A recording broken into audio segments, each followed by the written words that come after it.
Salvete fratres, te iterum fidere Patris Allegro, veritas liberabit pos. Selamat pagi dari Gereja Hati Tersuci Maria Waekam. Nah, kali ini kita akan belajar logika. Ya, pelajaran logika ini terutama untuk para polemikus Protestan. Ya, soal SSPX, Paus dan Protestan itu sendiri. Ya. Nah, anak-anak, hari ini kita belajar logika dasar. Bukan logika rumit, bukan metafisika, bukan bahasa Yunani ya. Cukup logika kelas 5 SD. Topiknya, apakah kasus SSPX itu membuktikan bahwa Paus tidak punya otoritas dan Protestantisme pasti benar? Jawabannya sonde. Mari kita belajar pelan-pelan supaya tidak ada yang tersandung oleh mikrofon sendiri. Ya kan? Nah, pelajaran pertama. Ada konflik tidak berarti tidak ada kesatuan.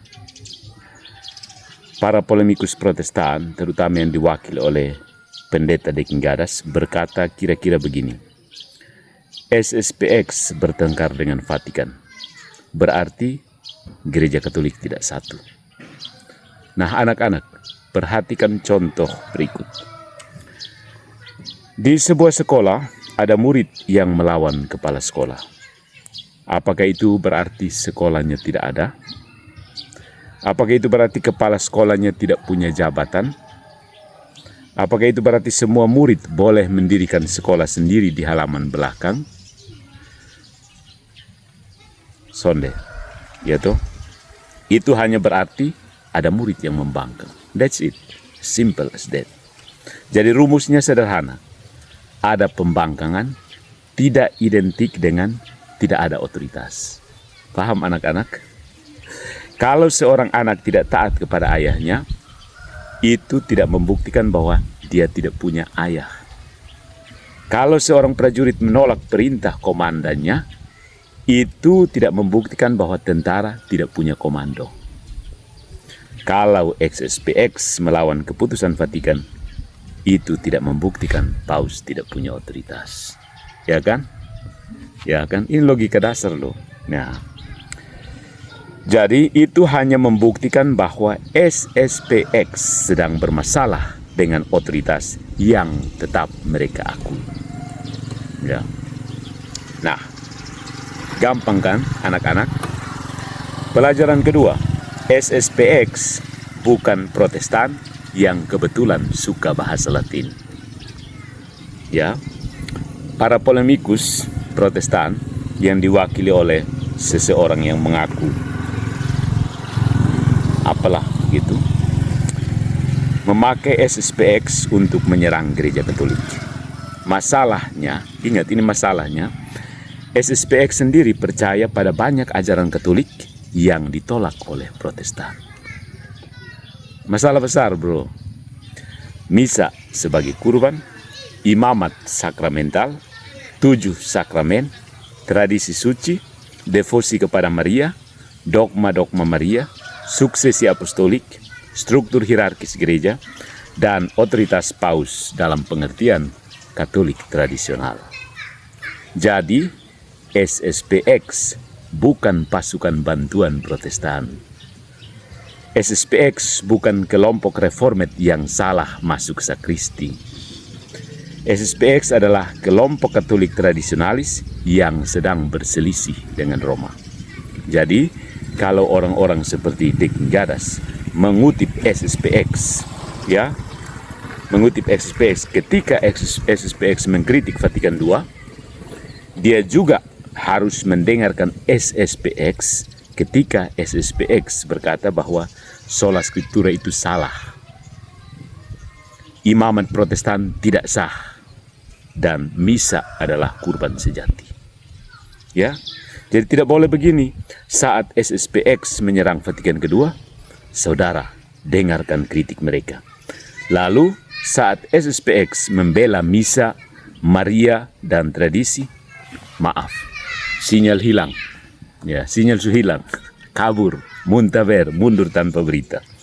Itu bukan penelitian.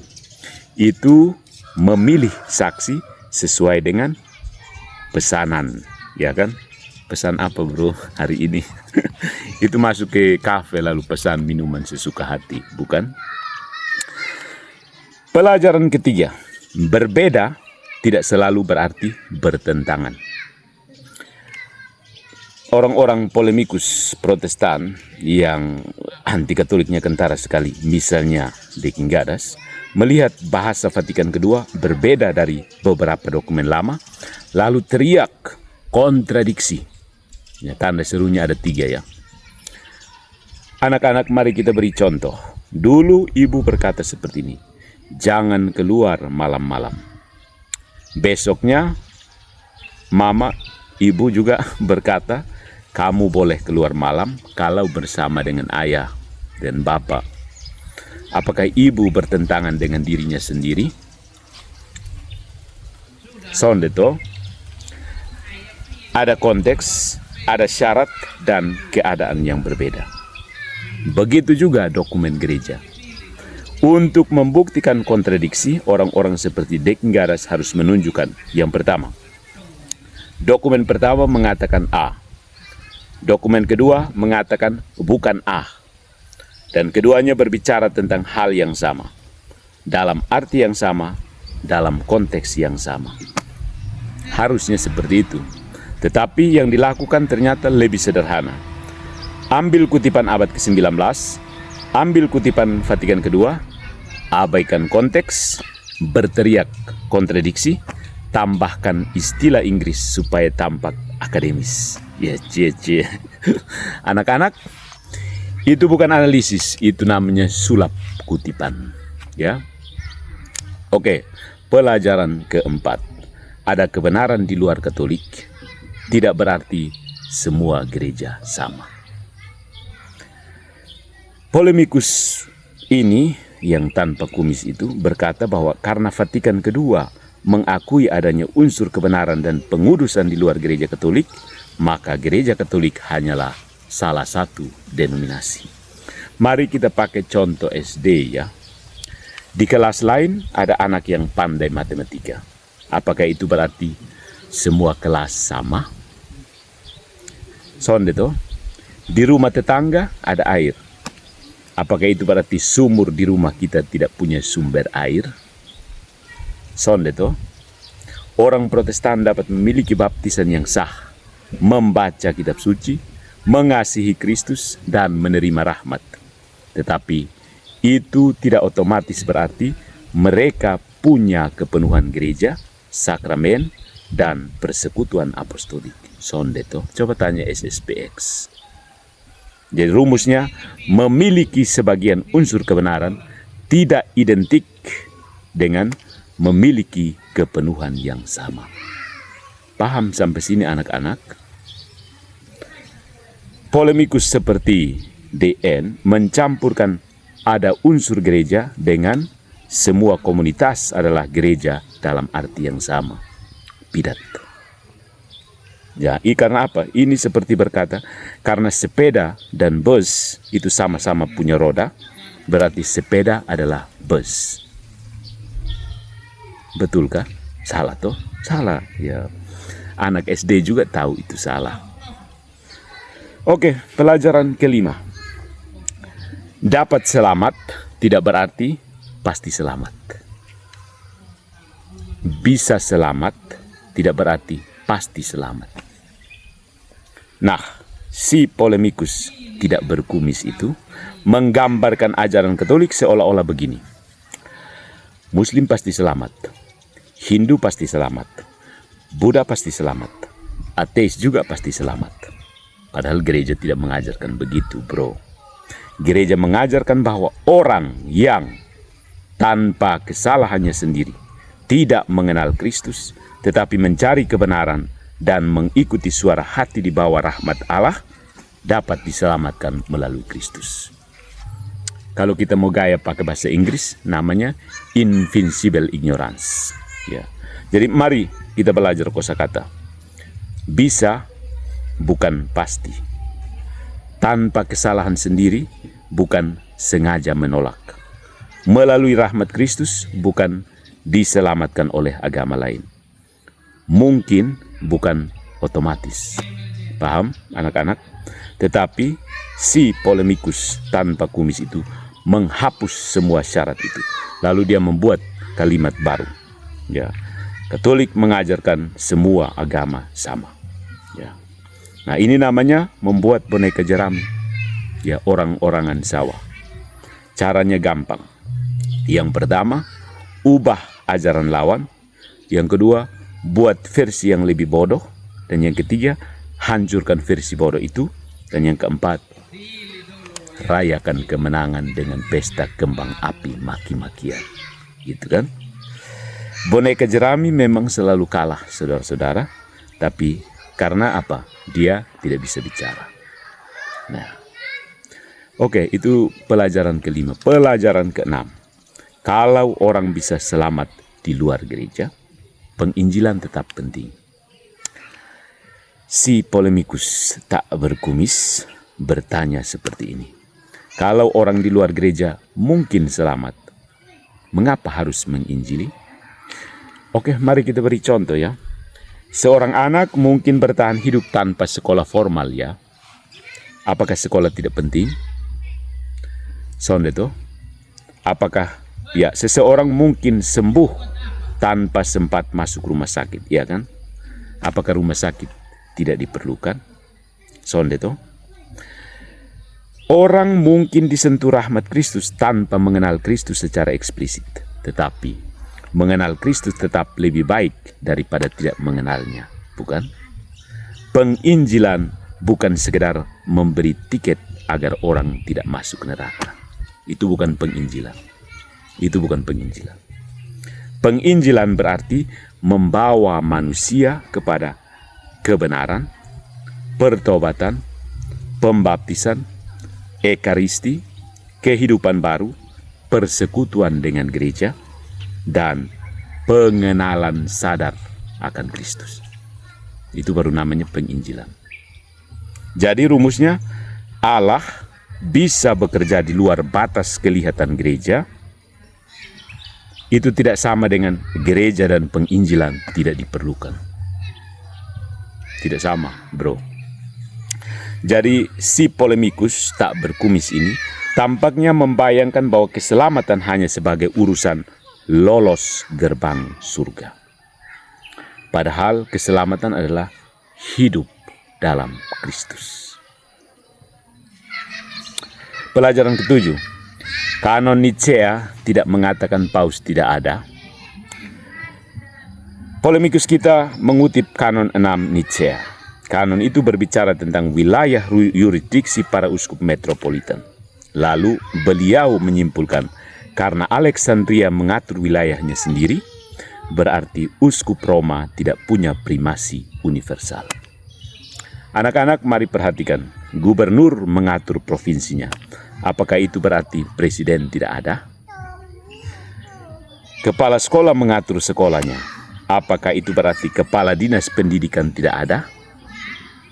Sonde toh? Uskup metropolitan memiliki kewenangan di wilayahnya. Apakah itu otomatis membuktikan bahwa uskup Roma tidak punya primasi? Uskup Agung Kupang punya wewenang untuk mengatur wilayah metropolitannya. Apakah itu berarti dia tidak tunduk pada tahta suci Vatikan? Ini untuk orang Katolik ya, orang Protestan kalau soal ini sudah blank. Jadi si polemikus kita ini membaca aturan tentang kewenangan wilayah, lalu menuntut teks itu menjelaskan seluruh doktrin kepausan. Sayang sekali ya, Pak, ini khusus untuk Pak Deking Gadas. Baca seluruh kanon, ada 20 kanon, dan itu akan mempermalukan Protestan. Jangan hanya pilih kanon 6. 20 kanon Nicea itu ditolak oleh Protestan. Ya, saya kan sudah pernah angkat itu. Pernah angkat itu di video dan tidak ada satu Protestan punya membalas karena memang benar. Ya, 20 kanon konsili Nicea itu meluluh lantakan Protestan. Kamu hanya pakai untuk kembali serang Katolik, tapi kamu tidak pernah dipakai sebagai kebenaran itu sendiri. Aneh.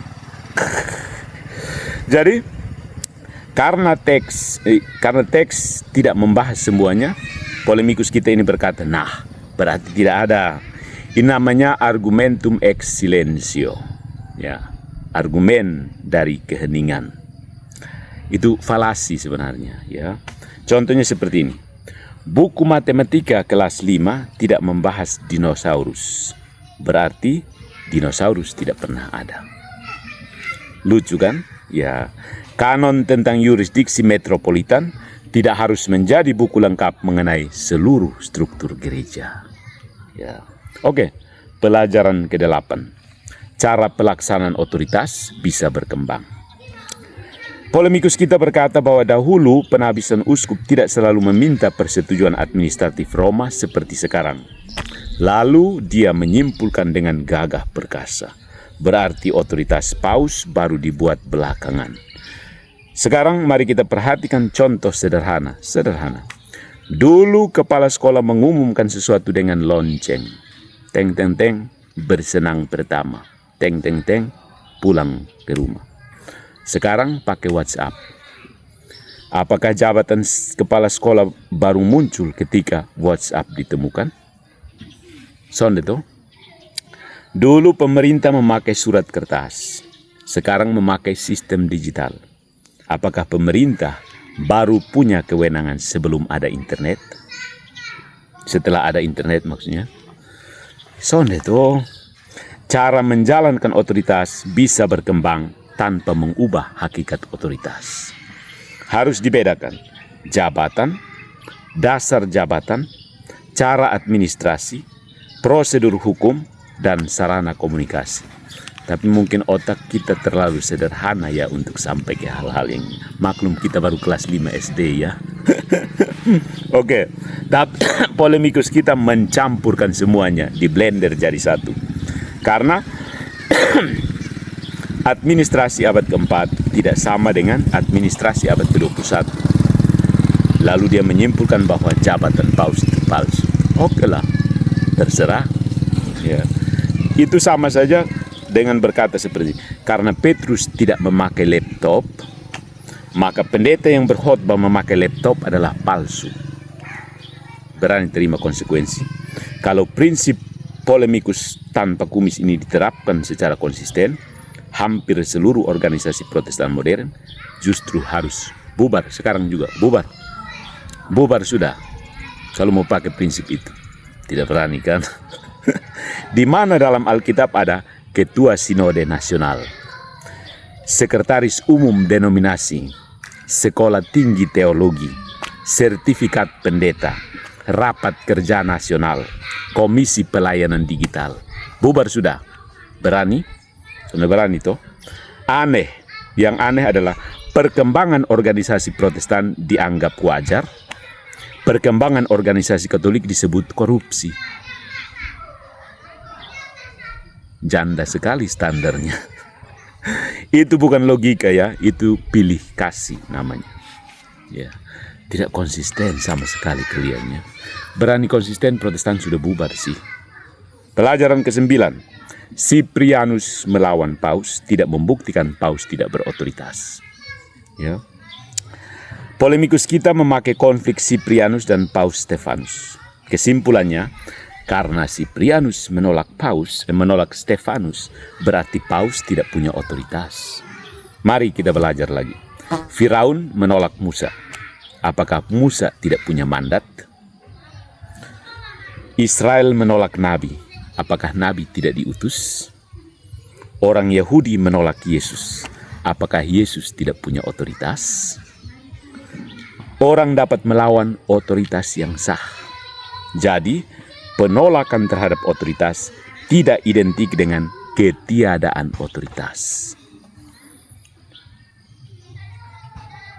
Nah, kenapa para uskup Afrika Utara harus bereaksi begitu serius terhadap uskup Roma, kalau uskup Roma sama sekali tidak penting?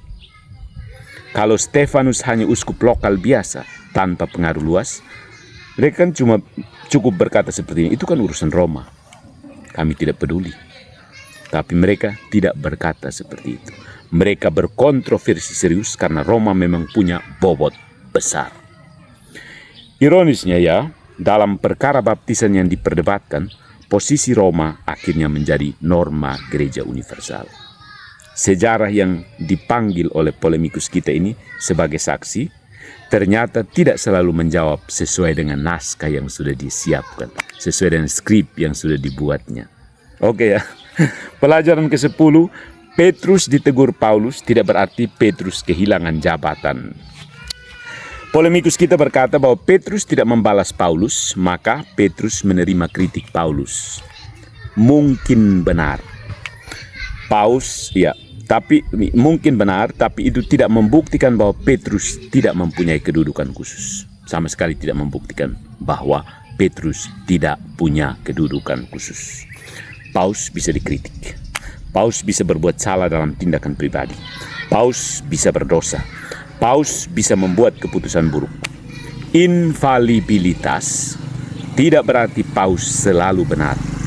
Ketika makan, berjalan, berbicara santai, atau bertindak secara pribadi. Tangkap ini dulu. Paulus menegur perilaku Petrus. Paulus tidak berkata, mulai hari ini jabatan Petrus dibatalkan dan saya membuka gereja reformasi Galatia. No. Sudah ada tuh. Dia mengoreksi Petrus, bukan menggulingkan struktur gereja. Jelas. Nah, polemikus kita mencampurkan Petrus bisa ditegur dengan Petrus tidak punya otoritas. Aneh tapi nyata. Itu sama saja dengan berkata, guru ditegur karena salah menulis angka, berarti dia bukan guru. Sekali lagi, anak-anak SD bisa membedakan jabatan dan kesalahan pribadi. Ya, oke, pelajaran ke-11. Niat mereformasi tidak menghapus fakta perpecahan. Ya. Polemikus kita berkata bahwa Luther tidak bermaksud mendirikan gereja baru. Baik, tetapi hasil akhirnya apa? Ya, muncul banyak gereja yang berbeda dalam ekaristi, baptisan, keselamatan, predestinasi, tabisan, sakramen, tata gereja, dan ajaran moral. Niat awal tidak menghapus akibat. Contoh, seorang anak berkata seperti ini, saya tidak bermaksud memecahkan kaca. Saya tidak bermaksud memecahkan kaca. Tetapi kacanya tetap pecah. Luther mungkin ingin memperbaiki gereja, tetapi reformasi tetap menghasilkan perpecahan yang terus berkembang. Ya. Lebih lucu lagi, polemikus kita ini memakai satu konflik SSPX untuk mengejek kesatuan Katolik. Tetapi perbedaan besar antara Lutheran, Reformed, Anglikan, Baptis, Pentakosta, dan pelbagai gereja independen tidak dianggap masalah. Ya. Rumusnya menjadi satu konflik Katolik sama dengan bukti Katolik gagal. Tetapi banyak perpecahan Protestan sama dengan kekayaan tubuh Kristus. Ngeri kali ya. Nanti kita akan lihat apa asumsi tersembunyinya. Anak-anak, ini disebut standar ganda. Mengerti standar ganda? Kalau dilakukan di kelas, guru biasanya memberi tanda merah ya, tidak lulus nanti program ulang ya. Pelajaran ke-12. Siapa memberi si polemikus kita? Contohnya, siapa yang memberi Dekingadas wewenang untuk mengadili seluruh gereja? Ini pertanyaan penting saudara-saudara. Siapa yang kasih dia otoritas? Tuhan kah? Mari kita lihat. Jadi polemikus tanpa kumis kita ini terus bertanya, dari mana Paus mendapat otoritas? Pertanyaan yang bagus, keren. Sekarang pertanyaannya dikembalikan. Dari mana Dekingadas mendapat otoritas untuk mengadili Paus, konsili, para uskup, sejarah gereja, dan seluruh umat Katolik? Dari mana?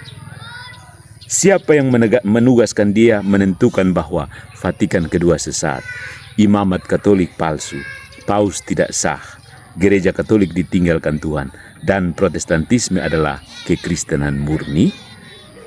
Jawabannya biasanya Alkitab. Tetapi siapa yang menentukan tafsir Alkitab yang benar? Dekingadas kok. Jadi susunannya seperti ini. Yang pertama, Alkitab adalah otoritas tertinggi kan? Setuju? Setuju wahai para polemikus? Ya. Alkitab adalah otoritas tertinggi, ya. Itu yang pertama. Yang kedua, arti Alkitab ditentukan oleh tafsir Deking Gadas misalnya. Arti Alkitab harus ditentukan oleh Deking Gadas. Yang ketiga, karena tafsir Deking Gadas benar, maka gereja Katolik salah, bukan? Oke. Lalu bagaimana kita tahu tafsir Deking Gadas itu benar? Karena menurut Deking Gadas, tafsirnya sesuai Alkitab, bukan? Ya kan? Nah, anak-anak, ini namanya argumen melingkar, ya. Paus ditolak karena dianggap terlalu berkuasa. Tetapi setelah Paus dibuang, setiap pendeta menjadi paus kecil bagi tafsirnya sendiri, ya kan? Bedanya, ini yang penting.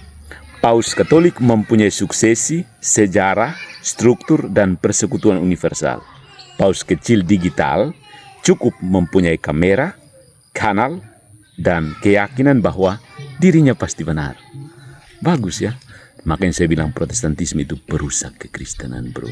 Camkan itu.